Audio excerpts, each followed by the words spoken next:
নমস্কার, পিঙ্কি কিচেনে সবাইকে স্বাগত। আজকের রেসিপি নিরামিষ কড়াই সয়াবিন। ভিডিওটা কেউ স্কিপ না করে সম্পূর্ণ দেখার অনুরোধ রইল বন্ধুরা।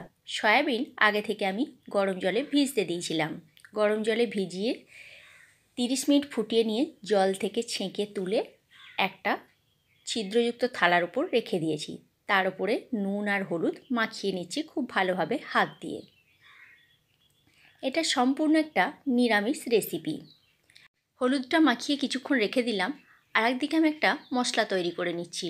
নিয়েছি ফ্রাইং প্যানের মধ্যে 2 চামচ গোটা জিরে, 1 চামচ গোটা ধনে, গোটা 10-15 গোটা গোলমরিচ আর 2টো শুকনো লঙ্কা। এবারে এইটাকে শুকনো কাঠখোলায় ভেজে গুঁড়িয়ে নেব। আর নিয়েছি ক্যাপসিকাম আর টমেটোর বীজগুলো কিন্তু বের করে টমেটোগুলো কেটেছি। আদা গ্রেড করে নিয়েছি, কাঁচা লঙ্কা বাটা নিয়েছি। আর যে টমেটোগুলো কিউব করে কেটেছি তার বীজগুলোকে একটা সাইডে রেখে দিয়েছি। 2 চামচ টক দই আর ভাজা মশলাটা গুঁড়িয়ে রেখেছি। মিহি করে না গুঁড়িয়ে আধ ভাঙা করে গুঁড়িয়ে রাখলাম। এবারে একটা কড়াই বসিয়ে দিয়েছি গ্যাসের মধ্যে। কড়াইয়ের মধ্যে দিয়ে দিলাম বেশ কিছুটা পরিমাণে সরিষার তেল। তেলটা গরম হয়ে গেছে। কড়াইয়ে খুব ভালোভাবে মিশিয়ে নিলাম। এবারে তেলের মধ্যে আমি ক্যাপসিকামটা দিয়ে দিচ্ছি।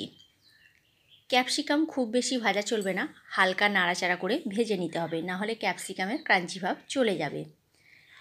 তার সাথে দিয়ে দিলাম টমেটোটাও। ক্যাপসিকাম আর টমেটোটা আমি কীভাবে কেটেছি তোমরা দেখতেই পেলে। টমেটো আর ক্যাপসিকামটা 2 মিনিটের জন্য নাড়াচাড়া করে ভেজে তুলে নিচ্ছি। তুলে একটা পাত্রে আলাদা করে রেখে দিলাম। এবার ওই কড়াইয়ের মধ্যে সয়াবিনটা দিয়ে 2 থেকে 3 মিনিটের জন্য নাড়াচাড়া করে ভেজে নিতে হবে। সয়াবিন কিন্তু খুব বেশি ভাজা চলবে না। খুব বেশি যদি ভাজা হয় তাহলে সয়াবিনটা শক্ত হয়ে যাবে।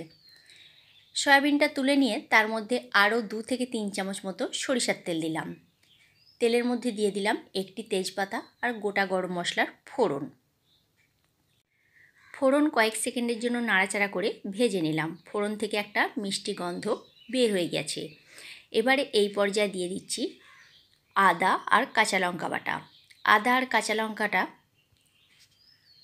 একসাথে আমি তেলের সাথে ভেজে নিচ্ছি। আর যে টমেটোগুলো কিউব করে কেটেছিলাম, টমেটোর বীজগুলো আমি আলাদা করে রেখে দিয়েছিলাম, ওই টমেটোর বীজগুলো এখানে দিয়ে দিয়েছি। টমেটো কিন্তু আলাদা করে পেস্ট করিনি। আর দিয়ে দিলাম 2 চামচ মতো টক দই। টক দইটা দিয়ে খুব ভালো করে মশলাকে এবার কষিয়ে নিতে হবে, যাতে করে মশলার কাঁচা গন্ধটা চলে যায়। গ্যাসের ফ্লেমটা মিডিয়াম টু লোতে রেখেই রান্নাটা করতে হবে। এটা খুব একটা বেশি সময় লাগে না রান্নাটা করতে। আর লুচি, রুটি, পরোটার সাথে অসাধারণ লাগে নিরামিষের দিনে খেতে। দিয়ে দিলাম ছোটো চামচের 1 চামচ জিরে গুঁড়ো, 1/2 চামচ মতো ধনে গুঁড়ো, আর দিয়ে দিচ্ছি 1/2 চামচ জিরে গুঁড়ো। এই সমস্ত মশলা দিয়ে খুব ভালো করে মশলাকে আমি কষিয়ে নিচ্ছি সামান্য পরিমাণে জল দিয়ে। দিয়ে দিলাম স্বাদ মতো নুন আর সামান্য পরিমাণে একটু চিনি। চিনিটা দিলে স্বাদটা ব্যালেন্সটাও খুব ভালো হয়। খুব ভালো করে এবারে কষিয়ে নিতে হবে 2 থেকে 3 মিনিটের জন্য নাড়াচাড়া করে।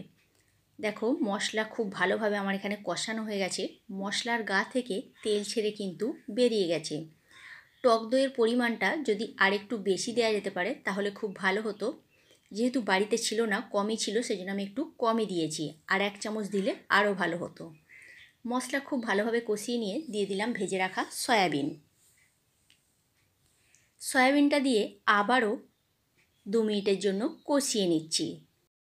রেসিপিটা ভালো লাগলে লাইক, কমেন্ট, শেয়ার করো বন্ধুরা। আর আমার চ্যানেলে যদি নতুন বন্ধু হয়ে থেকো তাহলে আমার চ্যানেলটা সাবস্ক্রাইব করার অনুরোধ রইল। আর পাশে থাকা বেল আইকনটা প্রেস করে দিও। তাহলে কি হবে, যখন কোনো নিত্য নতুন আমি ভিডিও আপলোড করব সাথে সাথে নোটিফিকেশান তোমাদের কাছে পৌঁছে যাবে, তোমরা ভিডিওটি দেখতে পাবে। আর ফেসবুক পেজ থেকে দেখে থাকলে আমার পেজটি ফলো করে নিও। দেখো মশলা খুব ভালোভাবে আমি এখানে কষিয়ে নিয়েছি সয়াবিনের সাথে। আর আগে থেকে আমি গরম জল করতে দিয়ে দিয়েছিলাম।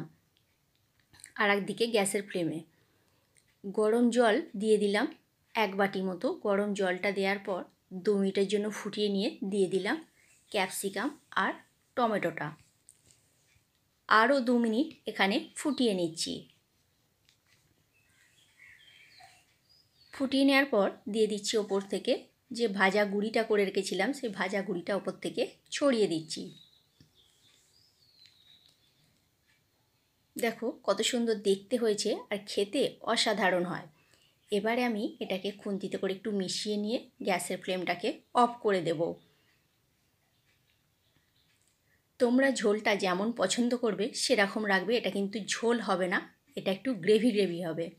যেহেতু কড়াই সয়াবিন, আর দিয়ে দিচ্ছি ওপর থেকে একটু কসুরি মেথি পাতা। কসুরি মেথিটা দিয়ে আবারও একবার মিশিয়ে নিলাম। এবারে গ্যাসের ফ্লেম অফ করে এটাকে আমি নামিয়ে নিচ্ছি। কেমন লাগলো বন্ধুরা এই রেসিপিটা অবশ্যই কমেন্ট করে কমেন্ট বক্সে জানিও তোমরা। আজকের মতো তাহলে এইখানেই, নেক্সট ভিডিওতে দেখা হচ্ছে।